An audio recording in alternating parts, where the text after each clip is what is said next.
나는 이 직장에 들어와서 결혼하면 그만두겠습니다 라고 쓰는 거예요. 쓰면 그 밑에 본인만 이름 쓰는 게 아니라 그 보호자 이름까지 쓰게 돼 있어요. 개인으로 인정을 안 하는 거지. 제일은행 같은 데는 미스 코리아들 뽑아가지고 앉혀놓고, 지방에서는 지방에 왜 무슨 문화재 해갖고 뭐 퀸 뽑잖아. 그런 애들은 거의 취직이 잘 되고 그랬지. 저희가 이제 나중에 노조 되고 나서 승격시키는 얘기를 하니까 여자 밑에 어떻게 남자를 직원을 배치하냐 이거예요. 진짜 자존심 상하게 여자 밑에 안 둔다 이거야. 나 같아도 여자 대리 밑에 가서 일 못할 텐데 그래서 못 시킨다고 그러더라고요. 안녕하세요. 저는 장도성입니다. 저는 1954년에 조은행에 입행해가지고 39년 동안 다니면서 1급 부장으로 은퇴를 했습니다. 안녕하세요. 저는 1968년도에 조은행에 입행해서 1974년도부터 노조 활동을 하다가 14년간 노조 활동하고 복귀해서 마지막은 조은행 이화여대 지점장을 끝으로 명예퇴직했습니다. 그래서 은행 다닌 동안은 31년간 근무했습니다. 이한순입니다.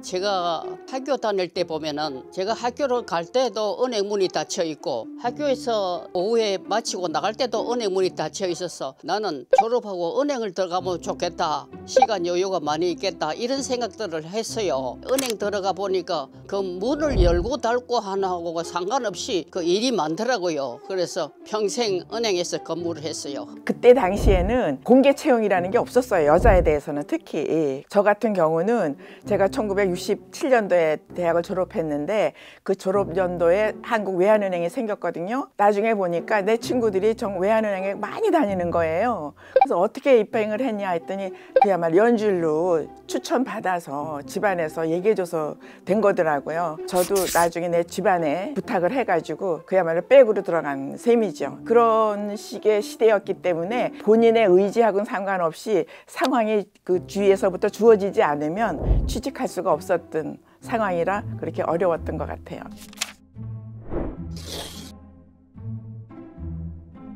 서류를 주는 거예요. 근데 서류가 이만큼 있는데 그거를 다 쓰면은 취직이 되는 거니까 그 안에 각서가 있는지도 몰랐어요, 저는. 그게 결국은 뭐냐 하면 나는 이 직장에 들어와서 결혼하면 그만두겠습니다 라고 쓰는 거예요.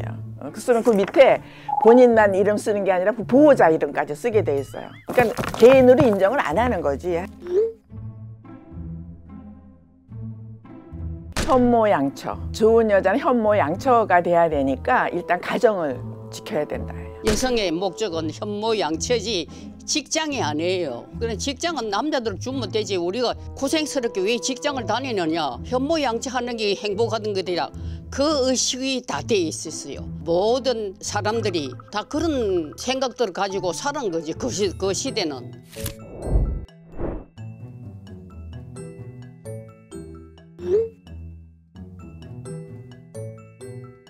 전체적으로는 있죠. 여자는 일단은 돈 세는 그 창고에만 앉히려고 그러지 뒤에 중요한 일을 앉히지를 않으려고 했는데 본부는 거의 남자고 제일은행 같은 데는 미스 코리아들 뽑아가지고 앉혀놓고 막 이런 거.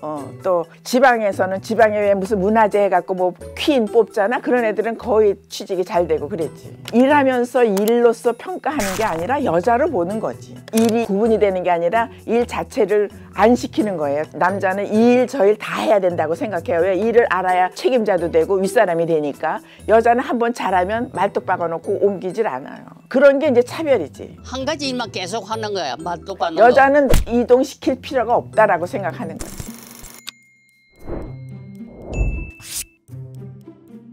장 원장님 같은 경우는 담당 대리가 야 시험 치는데 너도 한번 봐보라 그랬다는 거예요. 규정이 어떻게 돼 있냐. 남자는 행원으로 들어와서 몇 년 이상 근무하면 이제 그 자격이 주는 게 있거든요. 남자는 자격이 주어졌는데도 시험 안 치면 심할서를 써야 돼요. 여자는 희망자에 한해서라고 돼 있더라고요. 부산에서 너무 일을 잘하니까 그 담당 대리가 그렇게 해준 거지.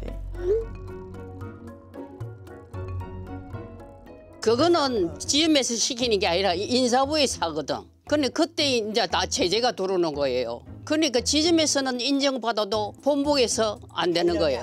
저희가 이제 나중에 노조 되고 나서 층 승격시키는 얘기를 하니까 뭐라는 거 하니 여자 밑에 어떻게 남자를 직원을 배치하냐 이거예요. 남자 자존심 상하게 여자 밑에 안 둔다 이거야.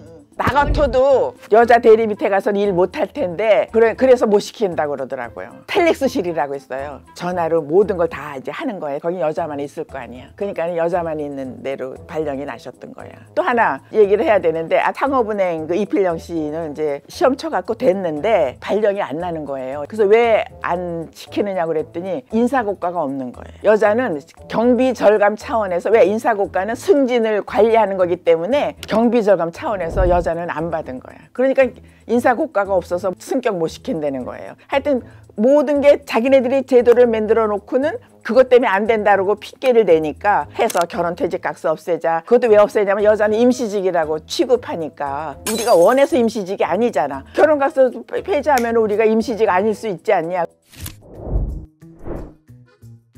결혼하면 그만둔다는 각서를 우리가 없애야 되겠다 생각을 하는데 케이스가 있어야 돼. 그냥 말로 해가 될 일이 아니야. 그 사람이 그만두지 않고 다니게끔 해줘야 돼. 그래서 그 케이스를 어떻게 하냐면은 그 의무실에 약사가 있었어. 이 사람이 결혼하게 돼 있어. 결혼하면서 그만두 버리면 케이스가 안 되잖아요. 그래서 내가 도시락을 가지고 의무실에 가서 밥을 같이 먹는 거라. 그 사람을 그래 할 수 있도록 세뇌를 시키는 거야. 니는 결혼하고 다녀야 되겠다. 네가 모험적인 케이스를 만드는데 역할을 해야 되겠다. 그 약사 케이스가 왜 좋으냐 하면 은행에서 자기네들 말 안 듣고 자기네들이 만들어 놓은 규정에 어긋난 사람을 뭘로 벌을 줄 것 같아요?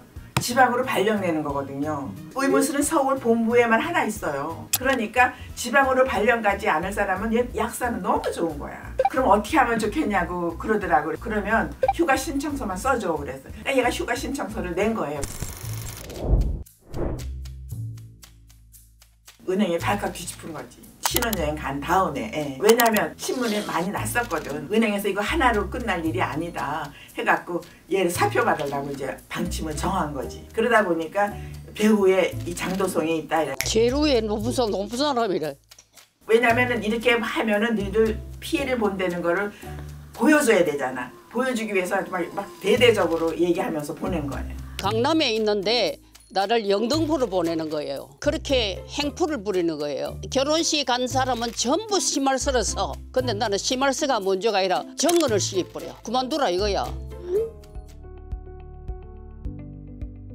우리가 이제 없애고 이제 그게 없애지는 사회가 이제 굳어지는 거예요. 다른 모든 직장이 결혼하면 그만뒀어요. 거의 관례로 그만뒀어요. 그런데 이제 우리가 다니면서 그 제도를 없애는 운동을 해가지고 성공을 했어요. 그 후에는 모든 직장이 결혼하면 다 다니게 됐어요. 그러니까 우리가 큰 역할을 했다고 보고 있어요. 나는 뭐 하면 열심히 해요. 지금 내가 해야 될 일이라 하면 하는 거예요. 내가 생각에는 자기 자존심이야. 존재감이야. 존재감이 그 무시당하는 거에 대한 반발심이야. 후배들이 자기가 있는 입장에서 옳다고 생각할 때는 그 일을 진행하라. 타협을 하지 마라. 아직도 있죠. 진짜 생각을 해봐야 돼. 자기 스스로 자꾸 질문을 해봐야 돼. 우리가 진짜 원하는 게 뭐지? 우리가 다 같이 살려면 어떻게 하는 게 잘 사는 거지? 그거를 한번 돌아봐야 될 것 같아. 그런데 혼자 절대 또 안 돼요. 후배들한테도 얘기해주고 싶고. 오늘 그 얘기는 안 하시네. 공부해야 된다고 맨날 그러셨거든요. 공부해야지만 세상이 어떻게 돌아가는지 알면서 그래야지만 나름대로 기준이 생길 게 아니냐. 그래서 여자들도 무조건 공부해야 되고 그리고 주체는 내가 돼야 되고 무조건 뒤따라가려고만 하면 안 될 것 같아.